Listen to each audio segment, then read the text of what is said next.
Movie शुरू होती है। हम अपने मेन कैरेक्टर नीना को अपने दो बच्चों के साथ खेलता हुआ देखते हैं। तभी अचानक मैसियक, नीना का हस्बैंड, उससे सरप्राइज देने के लिए जल्दी आता है। मैसियक को ट्रैकिंग का बहुत शौक है और साल में एक बार वो ट्रैकिंग के लिए जरूर जाता है, लेकिन इस बार वो जल्दी वापस आ गया था। नीना हैरान थी और मैसियक से पूछती है कि तुम इतनी जल्दी कैसे आ गए।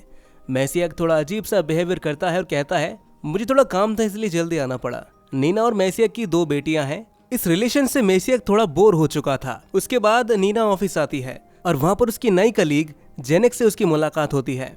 दोनों एक दूसरे को पहले से ही जानते थे और काफी हैरान थे ये दोनों। नीना जेनेक से पूछते कि तुम यहाँ पर क्या कर रहे हो। जेनेक कहता है कि आज उसका फर्स्ट डे है। नीना कहती कि मुझे एक असिस्टेंट की जरूरत थी, शायद तुम ही हो वो। धीरे धीरे पता चलता है कि जेनेक और नीना पहले एक रिलेशनशिप में थे और उनके बीच एक गहरा कनेक्शन था। काम के दौरान नीना की एक और कलीग एग्नियस का जेनेक को देखकर उस पर फ्लर्ट करना शुरू कर देती है। नीना उसे रोकती है और कहती है कि अभी हम थोड़ा काम कर रहे हैं, बाद में आना तुम। वो कहते हैं कि आज उनकी शादी की सालगिरह है और उनके घर पर पार्टी है। नीना ये बातें भूल गई थी और उसे ये सब कुछ जल्दी तैयार करना था। वो मैसियक को फोन करती है लेकिन वो बिजी था। नीना कहती है कि बच्चों को स्कूल से ले आना।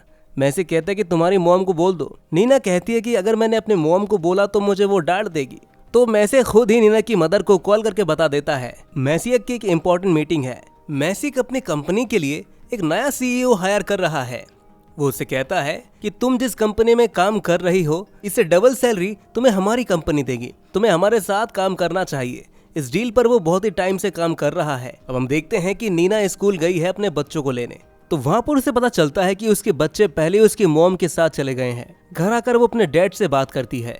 उसके डैड उसे समझाते हैं कि नीना को रिश्ते में लोड आ रहा है। उसके डैड उसे कहते हैं कि हर रिश्ते में दोनों पार्टनर्स को बराबर कंट्रीब्यूशन देना चाहिए, लेकिन कोई एक ही अपने रिश्ते में एफर्ट्स डाल रहा है तो ये बहुत बड़ी प्रॉब्लम है। मैसिक को भी इस रिलेशनशिप में एफर्ट्स डालना चाहिए। नीना कहती है कि मैसिक मेरे साथ है, यही मेरे लिए काफी है। इसके बाद मैसिक घर में आता है। उनकी शादी की 10वीं सालगिरह थी आज। नीना की मॉम एक स्पीच देती है। रात में मैसिक और नीना एक दूसरे के करीब आने लगते हैं। वो इंटीमेट होने वाले ही होते हैं कि तभी उनकी बेटी सोने के लिए आती है और दोनों का रोमांटिक पल बिल्कुल बदल जाता है। अब दूसरे दिन हम देखते हैं कि जेनेक और नीना एक दूसरे प्रोजेक्ट पर काम कर रहे थे। नीना एक बेहतरीन आइडिया देती है कि वो एक इंसान के शरीर के बारे में एक सीरीज बनाए। जेनेक इस आइडिया से बहुत ही ज्यादा इंप्रेस होता है। लोगों को अपनी बॉडी को लेकर क्या क्या इनसिक्योरिटीज है इस पर वो बात करते हैं। जेनेक का मानना है कि किसी को भी अपनी बॉडी को लेकर इनसिक्योर नहीं होना चाहिए। दोनों मिलकर इस पर काम करने लगते हैं। बातचीत करते करते वो अपने पुराने दिनों को याद करते हैं और यहाँ से सीन शिफ्ट होकर पास्ट में जाता है। हम देखते हैं कि नीना और जेनेक एक साथ हैं। नीना उसे बताती है कि मैं तुमसे उम्र में काफी बड़ी हूँ, इसके लिए तुम्हारे क्लासमेट्स तुम्हें चिढ़ा सकते हैं, लेकिन जेनेक कहता है कि मुझे इससे कोई फर्क नहीं पड़ता। अब प्रेजेंट में हम देखते हैं कि नीना की अचानक से कॉफी गिर जाती है और उसके ड्रॉर से उसकी फैमिली की फोटो निकलती है। जेनेक हैरान हो जाता है क्योंकि नीना की 2 बेटियां हैं। जेनेक उससे पूछता है कि उनका नाम क्या है। नीना अपने बच्चों का नाम बताती है और जेनेक को पता चलता है कि ये तो वही नाम है जो उन्होंने पहले तय किए थे कि अगर उनके बच्चे होंगे तो वो क्या नाम रखेंगे। जेनेक बताता है कि वो हाल ही में सिटी में वापस आया है। दोनों के ब्रेकअप होने की वजह से जेनेक दूसरी सिटी में शिफ्ट हो गया था। नीना उससे पूछते कि तुम्हारा एक्सपीरियंस कैसा रहा। जेनेक कहता है कि उसे बहुत कुछ सीखने को मिला। अब नेक्स्ट सीन में हम देखते हैं कि जेनेक की सिस्टर उससे मिलने आई है। वो जेनेक को थोड़ा अलग देखकर उससे पूछती है कि क्या हुआ है तुम्हें, तुम बदल चुके हो, प्यार व्यार तो नहीं हो गया तुम्हें। जेनेक मुस्कुराता है। उसकी सिस्टर काफी एक्साइटेड हो जाती है। वो कहती है लड़की तो बहुत खूबसूरत होगी क्यों। जेनेक जवाब देता है हाँ वो सुंदर तो है, लेकिन वो बताता है कि वो शादीशुदा भी है और उसकी 2 बेटियां भी हैं। सिस्टर को ये बात थोड़ी अजीब लगती है। वो कहती है कि तुम किसी का घर उजाड़ दोगे भाई। जेनेक जवाब देता है एक बार मैं इस प्यार से भाग चुका हूँ, अब मैं फिर से वही गलती नहीं कर सकता। रात को नीना जेनेक को मैसेज करती है। तभी मैसिक उसके लिए वाइन लेकर आता है। उसका एक डील कंप्लीट हुआ है जिससे वो बहुत खुश है। नीना कहती है चलो सेलिब्रेट करते हैं इसे, वीकेंड पे कहीं घूमने चलते हैं हम। मैसिक कहता है कि जरूर चलेंगे, लेकिन मैं सोच रहा था कि 1 महीने के लिए फिर से आइसलैंड जाऊं। नीना हैरान हो जाती है। वो कहती है कि तुम तो 2-3 महीने बाद जाने वाले थे। मैसिक कहता है कि अभी जाना जरूरी है मेरे लिए। नीना कहती है कि यहाँ तो मेरे लिए बहुत काम है, नए प्रोजेक्ट्स भी आ रहे हैं, मैं सब कुछ अकेले कैसे संभालूंगी। मैसिक कहता है कि तुम सब संभाल लोगी, टेंशन मत लो तुम। नीना गुस्से में वहां से चली जाती है। अगले दिन मैसिक बच्चों को अपनी मदर के पास छोड़ने जाता है। वो चाहता है कि नीना थोड़ा रिलैक्स करे। काम के दौरान नीना और जेनेक अलग अलग जगहों पर फोटो शूट करते हैं। फोटो लेते लेते वो दोनों एक दूसरे के काफी करीब आ जाते हैं। तो नीना कहती कि हमें थोड़ी डिस्टेंस रखनी चाहिए। मैसिक जाने वाला था तो सब लोग उसे छोड़ने आ रहे थे, पर मैसिक कहता कि आप लोगों को मेरे साथ आने की जरूरत नहीं है। वो अकेले जाना चाहता था। नीना कहती कि हमने तो बात कर ली थी, अच्छा ही है कि हम तुम्हें छोड़ने आ रहे थे। मैसिक कहता कि तुम अगली बार आना। नीना को ये बात बहुत बुरी लगती है, लेकिन मैसिक चला जाता है। जिसके बाद नीना अपनी बेटी को लेकर पार्क में जाती है। फिर शाम को नीना और जेनेक एक जगह पर डिनर करने लगते हैं। नीना को ठंड लगती है तो जेनेक अपनी जैकेट निकाल कर उसे देता है। फिर जब नीना फोन पर बात करती है तो जेनेक उसकी फोटो क्लिक करता है। वो कहता है कि ये हमारे प्रोजेक्ट के लिए है। फिर नीना भी उसकी फोटो क्लिक कर लेती है। अब अगले दिन जेनेक नीना को अपनी पुरानी हॉस्टेस दिखाता है। वो नीना के करीब आने लगता है, पर तभी नीना का घर से फोन आता है। उसकी बेटी को बुखार है। वो घर में फर्स्ट एड किट ढूंढ रही है, लेकिन उसे वो मिलता नहीं। वो मैसिक को फोन करके पूछती है। मैसिक कहता है किट मेरे पास है। नीना गुस्से से कहती है कि तुम्हें उसे घर पर छोड़ देना चाहिए था। फिर वो उससे मदद मांगती है, लेकिन मैसिक कहता है कि मैं यहाँ से तुम्हारी कोई मदद नहीं कर सकता। फिर वो फोन काट देता है। दूसरी तरफ हम देखते हैं कि एग्निस्का जेनेक को जबरदस्ती ड्रिंक पीने के लिए ले जा रही है। वो नीना के बारे में जेनेक को बुरा भला बोलती है। जेनेक को ये सब बर्दाश्त नहीं होता। तभी उसे नीना का फोन आता है। उसे मेडिसिन और खाना लेने के लिए जेनेक की मदद चाहिए थी। जेनेक तुरंत मेडिसिन लेकर उसके घर पहुंच जाता है। रात को जाने से पहले वो नीना के लिए एक खूबसूरत डिनर बनाकर जाता है और एक नोट भी छोड़कर जाता है। नीना इससे बहुत खुश होती है। वह रात में जेनेक अकेला है और उसे नीना की याद आ रही थी। अगले दिन जेनेक कुछ चॉकलेट्स और मेडिसिन लेकर नीना के घर आता है। नीना की छोटी बेटी उसे बहुत पसंद करती है, लेकिन बड़ी बेटी को जेनेक का वहाँ पर आना अच्छा नहीं लगता। नीना को मैसिक का फोन आता है। उसे पता चलता है कि जेनेक नीना की मदद करने आया है। वो जेनेक के बारे में नहीं जानता था। नीना उसे बताती है कि जेनेक मेरा कलीग है, मैंने उसे मदद के लिए बुलाया था। मैसिक कहता है कि अगर तुम्हें मदद की जरूरत थी तो तुम्हें अपनी मॉम को फोन करना चाहिए था। जिसकी थोड़ी देर बाद हम देखते हैं कि नीना के घर पर उसकी मदर आती है। मैसिक ने उन्हें बुलाया था।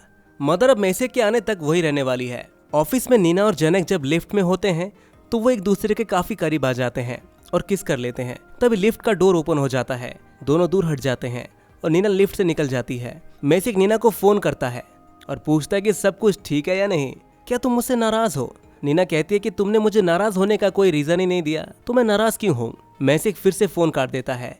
घर पर जब नीना की मॉम सामान को ठीक कर रही थी तो उस वक्त उन्हें वाइन की बोतलें मिलती हैं। वो परेशान होकर बोलती है कि यहाँ पर तो बच्चे भी रहते हैं और वो यहाँ पर ड्रिंक कर रही है। नीना को अपनी मॉम की बातें बहुत अजीब लगती है। अब अगले सीन में नीना और जेनेक अपने रिसर्च पर काम करते करते एक दूसरे के काफी करीब आ जाते हैं। जेनेक नीना से कहता है कि आज रात तुम मेरे साथ रुको। जिसके बाद वो दोनों जेनेक के घर आते हैं और एक दूसरे के साथ इंटीमेट हो जाते हैं।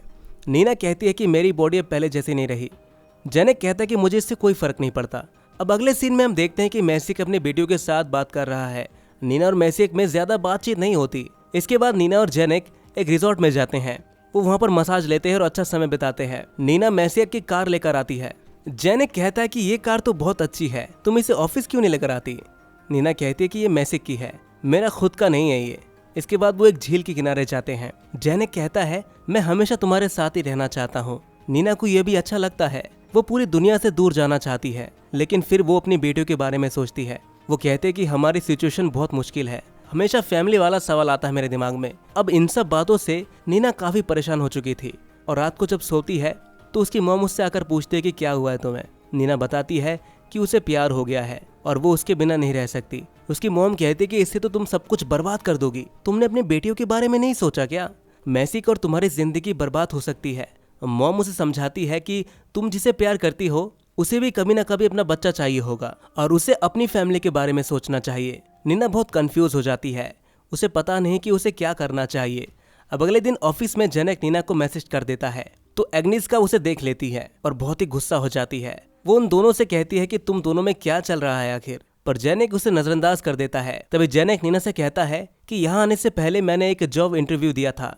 अब वहाँ से मुझे एक बहुत बड़े जॉब का ऑफर आया है और मैं तुम्हें भी अपने साथ लेकर जाना चाहता हूँ। नीना कहती है कि तुम्हें उस जॉब को एक्सेप्ट कर लेना चाहिए, मैं अपनी फैमिली को छोड़कर नहीं जा सकती। मैसिक जहाँ ट्रैकिंग करने के लिए गया है वहाँ उसकी एक आदमी से मुलाकात होती है। वो बात करते करते मैसिक को वो आदमी एक बात बताता है। वो कहता है कि मैं हमेशा अपनी गर्लफ्रेंड के साथ यहाँ पर आना चाहता था, लेकिन कभी भी ये पॉसिबल नहीं हुआ। वो हमेशा मेरा साथ देती थी, पर मैंने उसे कभी सीरियसली लिया ही नहीं और मैंने उसे कभी भी उतनी रिस्पेक्ट नहीं दी। बाद में फिर मैंने उससे ब्रेकअप कर लिया और 1 साल बाद मुझे ये पता लगा कि मेरे ब्रेकअप करने से पहले उसे कैंसर था। मुझे उसका साथ देना चाहिए था। मैं उसे बहुत मिस करता हूँ। उसे इसके लिए बहुत पछतावा होता है। उसने अपने गर्लफ्रेंड को कभी इंपॉर्टेंस नहीं दिया था। ये रियलाइज करके मेसेक को अपनी गलती का एहसास होता है और उसे भी लगता है कि उसे नीना के पास जाना चाहिए। अब नेक्स्ट सीन में हम देखते हैं कि नीना अपने डैड से बात कर रही थी। नीना ने जो अपनी मदर को बोला था वो सब वो अपने फादर को बोल देती है। उसके डैड बताते हैं कि तुम एक ऐसी सिचुएशन से गुजर रही हो जिस सिचुएशन से मैं गुजर चुका हूँ, पर मैंने फैमिली को चूज किया था। उस वक्त मैंने ये डिसीजंस तुम्हारे लिए लिया था। अगर मैं उस वक्त फैमिली को चूज नहीं करता तो उससे तुम पर भी इफेक्ट पड़ता, लेकिन अब मुझे उस डिसीजन से बहुत पछतावा होता है। अब मुझे लगता है कि अगर पेरेंट्स खुश नहीं रहेंगे तो बच्चे भी कभी खुश नहीं रह सकते। उसके फादर उन दिनों के लिए बहुत ही अपसेट थे और नीना भी इस बात को रियलाइज करती है कि बचपन में भी वो ये बात जान सकती थी। उसके फादर उसको सलाह देते हैं कि वो जो भी करे वो सोच समझ कर करे, जिसके बाद नीना फिर से जेनेक के करीब आ जाती है। जेनेक कहता है कि मुझसे दूर रहो, तुमसे दूर रहना पहले से मुश्किल है मेरे लिए और अब मेरे लिए और मुश्किल मत बनाओ। लेकिन नीना नहीं मानती और उसके साथ इंटीमेट हो जाती है। जेनेक के पास आने से पहले नीना मैसिक से बात कर रही थी और उसका कॉल ऑन रह जाता है। मैसिक नीना और जेनेक की बातचीत सुन लेता है, जिससे उसे काफी बुरा लगता है और वहां से तुरंत निकलना चाहता था। वो रात को नीना को फोन करता है और उससे पूछता है। नीना को इससे बहुत बुरा लगता है और वो रोती हुई जेनेक के पास आती है। नीना उससे कहती है कि मैसिक को हमारे बारे में सब पता चल चुका है। जेनेक उसे सपोर्ट करता है। अब अगले सीन में हम देखते हैं कि मैसिक ट्रैकिंग करने के लिए निकल पड़ा है। वो देखता है कि एक आदमी खाई में बेहोश गिरा हुआ है। मैसिक जल्दी से रेस्क्यू टीम को कॉल करके बुलाता है। उस आदमी को बचाने के लिए वो नीचे जाता है, लेकिन वो खुद भी गिर जाता है। नीना मैसिक को पिकअप करने के लिए आती है, लेकिन वहाँ की रेस्क्यू टीम उसे लेने आती है। रेस्क्यू टीम की लेडी नीना से कहती है कि मैसिक ने एक आदमी को खाई में गिरा हुआ देखा था। वो उसकी मदद करने के लिए नीचे जा रहा था, लेकिन वो खुद भी गिर गया। मैं उसे आपके पास ले जाती हूँ। रेस्क्यू टीम की लेडी और नीना एक दूसरे से बात करती हैं और वो कहती है कि मैं और मेरा हस्बैंड हम दोनों ही रेस्क्यू टीम में काम करते हैं। जब मैं काम पर होती हूँ तो वो बच्चों का ख्याल रखता है और जब वो काम पर होता है तो मैं बच्चों का ख्याल रखती हूँ। एक दूसरे को सपोर्ट करके हम आसानी से जिंदगी जी रहे हैं।